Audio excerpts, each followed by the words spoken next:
I'm Mike, And I'm Matt. and this is The Coin Show.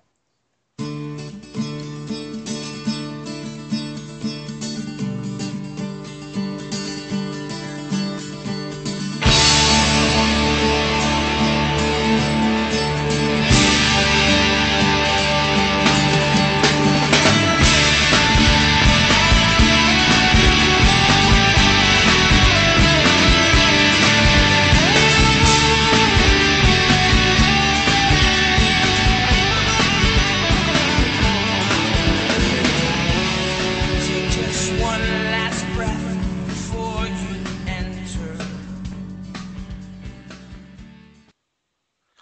On this episode of The Coin Show, in our feature segment, we talk about Braided Hair Large Cents. And later, we'll talk about the coolest thing to walk into Matt's shop this week. But first, the news.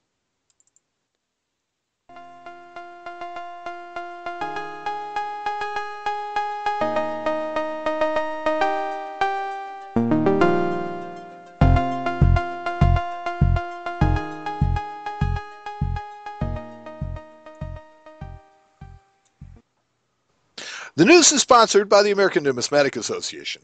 Join today at money.org/join to be part of the world's largest organization dedicated to numismatic education. The Harry Truman Coin and Chronicles set sold out last week in what may be a record time of 15 minutes. I read about that. Yeah. That was pretty Crazy. That was pretty quick. Mint officials say that the mintage for these sets was pegged at 17,000 because they based sales projections on previous Coin and Chronicles sets. mm-hmm. What they neglected, however, is the availability of a reverse-proof presidential dollar coin, which is what seems to have sent the sales through the roof. Now, not only are reverse-proof coins a very popular option whenever they're offered, but these being the first presidential dollars issued in this finish, it was a highly anticipated, product from Mint customers. Personally, I think that they were really short-sighted in not knowing that if they offered a special coin in these sets, that they'd sell just huge numbers of them. Yeah, I mean, the dime set they just did should be a indicator of that. I mean, they sold out pretty quick on those as well, didn't they? Well, and it's like the coin and currency set last year. As soon as people found out that there was an enhanced uncirculated Sacagawea dollar in it, bam, Yeah. they sold out. Yeah. So, what's worse, in my opinion, though, is I'm kind of wondering why they decided to do it. There's 1 year left in this program. And now, all of a sudden, you issue a reverse proof coin. I mean, what sense does that make? Start banging them out now, right? Yeah, but I mean, Why it not? seems to be haphazard and random, and that to me is just a disappointment. That's not what I expect out of. I expect slow, behind the times, and impossible to move. That I expect out of the U.S. Mint. But random and haphazard, not necessarily. Now, I will tell you from some of the posts that I've seen on Coin Talk that, although Harry S. Truman is kind of relatively, blah Yeah. looking on this coin in the reverse proof, I thought the reverse of the coin looked really cool. The Statue of Liberty, $1. That yeah. looks really cool. Yeah, and I thought so too. As everybody knows, I'm not a huge fan of this modern stuff, but yeah, it's artistically pleasing, sure. The John F. Kennedy Presidential Dollar and First Spouse Medal set is scheduled for release July 9th at a purchase price of $9.95. Hopefully, they each. made more of these than they did the Harry S. Truman reverse proof Well, coin. This is the spouse medal set. So, Oh, I know, but still, this thing will be popular because it's got both of them. right, but what I'm saying is that I don't know that there's any mintage limit for this. Oh, okay. So I they see can what make you're this to order. This is the bronze medal, saying. Gotcha. which, the interest in this particular couple is driving high sales for first spouse gold coins already. From almost non-existent sales to having sold almost half of the maximum mintage so far for the Jacqueline Kennedy, first spouse coin. The first spouse medals offer an affordable option to many who can't purchase gold coins. Mm-hmm. And in my opinion, will likely be collectible in the future, much like the metal versions of the Liberty first spouse coins. Yeah. Now that was what I did because I certainly couldn't afford to buy, the gold coins. So I bought medals when they came out with the Liberty designs on them. I like them. They don't have a lot of the cluttered up garbage on them, uh, they're basically just the basic design. They don't have any denomination, none of the stuff cluttering the design. So, and this particular medal and the Liberty Spouse medals may be some of the most popular mint medals of all time. Yeah, I would venture to say you're probably correct. Yeah. The United States government has asked the Third Circuit Court of Appeals to rehear the case of Langford versus U.S. Department of Treasury. Oh, yeah. It's going to get interesting now. The original appeal had reversed a jury ruling and a district court decision that favored the Treasury. Judge Marjorie Rendell ruled that the government was obligated to bring judicial civil forfeiture proceeding or to return the property. The government had not, and so was ordered to return the 1933 double eagle coins. Now, the government claims that the ruling presents a miscarriage of justice and restates its case on how the Langford family came into possession of the coins in the first place, claiming that the coins were stolen from the mint by a cashier who they name and then sold to private coin dealer Israel Swit. Now, I have a feeling that even if the Third Circuit takes up this rehearing, we've probably not heard the end of this case. I would say probably not. I think the government's got those pretty well nestled in the middle of Fort Knox, and if they don't want to give them back, they're not going to. Well, I think they already have returned the coins. Have they? Okay. I believe they have, because that was what they were ordered, but they're still vehemently pursuing melting them. What I thought was interesting was in the original appeal, the one that actually made them return the coins, they were basically told, look, you didn't institute a forfeiture proceeding. And because you didn't institute the forfeiture proceeding, you have to give them back. Which, okay, yeah, I get that. You have to give them back, but temporarily, and, it doesn't do anything as far as the ruling goes. Whether or not they're legal to own. It really didn't have any impact on that at all. So they haven't ruled on whether or not these coins are illegal or not. What I think is interesting, one, if they rehear the case, isn't that double jeopardy, and isn't that kind of like taboo in our system of government? That's a wonderful question. I'm not a lawyer, so I'm not going to get.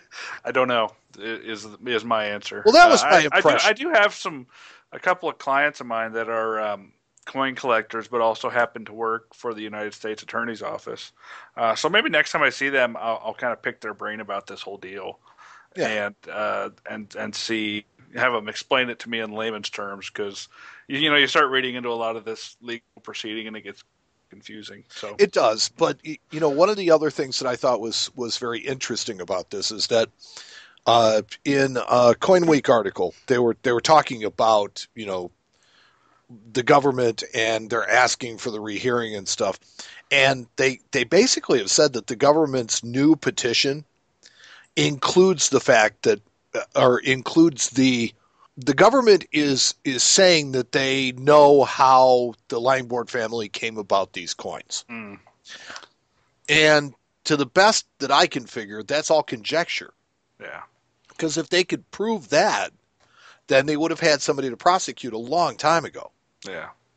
And, without that, it's, okay, so the other part that I think is interesting, and part of the double jeopardy argument, is that, so I get it. You want them to rehear it, but shouldn't they have to rehear it based on exactly the evidence they had on, all the stuff that was presented? Are you now allowed to bring in new things because what you did didn't work? And that, I think, is kind of a sticky legal. Yeah, like I said, I am no legal expert. I'm just a coin guy. You put those coins in front of me, I'll tell you all sorts of stuff about them. And you're going to have to wear a drool bib. Right. Well, I've seen them. They had them on display at one of the coin shows that I went to. All 7 or 10 of them were there. That's funny. The Langford family can't have them, but the government can parade them around. They did too. Yep, Yeah. they sure did. The U.S. Mint will offer a 1 ounce 4/9 fine $100 gold coin in high relief on July 30th at noon. Hmm. The maximum mintage will be 50,000 coins with no household limit. So another high relief. That'll be kind of cool. Well, originally we had, if you recall the earlier coverage of this story, we were talking about I think it was supposed to be an ultra high relief, Mm-hmm. but they went with high relief. And also in the earlier coverage of this story, a silver high relief medal was supposed to accompany the gold piece, remember? Because I had said that silver coin, the giveaway with the gold piece, was going to be another 95W Silver Eagle. Did they kibosh it? Well, my understanding was that it was a giveaway, but it appears that this isn't the case anymore, as the illustrations of the packaging are for boxes that accommodate a single coin. Well. So not only will they not be included for free, but it appears that the silver medal will be issued on its own at a later time. Now, it seems fairer. It seems probably like a better idea because I'm quite certain that they'll be able to sell a silver version of it. Yeah. But, I was kind of hoping for another unique opportunity to be in on it, only because I pay attention to stuff. Well, it's better for collectors and it sucks for the flippers, which is the way it should be. Well, I'm not really concerned about the flippers, but I think that as somebody who it kind of tries to keep, I try to pay attention to this stuff. I thought that I've always thought that people that have good information, there's nothing wrong with them benefiting from having that information and the work that it takes to do it. Yeah, that's true. So the design is actually quite good, though. It features Miss Liberty holding a torch in one hand and the American flag in the other. The reverse shows an eagle flying while holding olive branches. And pricing, of course, will not be final until it's released because God knows, they do it based on the price of gold at the time, and it can go up or down anytime in between now and then. But it is assumed that the gold coin will be issued at $1,510. And it will only be issued in one finish, and from what it looks like, an uncirculated finish. Yeah, that's probably easier on them because those high relief coins are pretty tough to make, from what I hear. Our neighbors to the north, the Royal Canadian Mint, they've finally done it, Matt. They've crossed the line, and they're now pushing to be removed from my personal most favored mint status. I read this story, so I know where you're going. In 2012, the Bank of Canada announced that they were offering 30,000 gold coins that had been locked away in vaults since the 1930s. The coins were part of a hoard of 245,000 $5 and $10 coins minted between 1912 and 1914, and were some of the first gold coins manufactured by the Royal Canadian Mint. Mm-hmm. The mint already melted the other 215,000 coins. Yeah. Well, I'm pissed. I read it. I mean, I read the story the other day, and the way I see it, I mean, they did put out 30,000 of the best pieces, and I bet you the rest of them were circulated or ugly. Because I mean, the coins that they were putting out were uncirculated. I've held a couple and they absolutely cherry picked owned a couple. So. They absolutely cherry picked those 30,000 that they sold, and it's been well documented that they were the cream of that crop. There's no question about it. But why would they not offer them at all? I understand that these coins were of lesser quality, but I would have preferred to see a sale along the lines of the dispersal of the GSA hoard. I think that you could have had a bid sale for them and done quite well with them, and there would have been plenty of people that were more than happy to have them.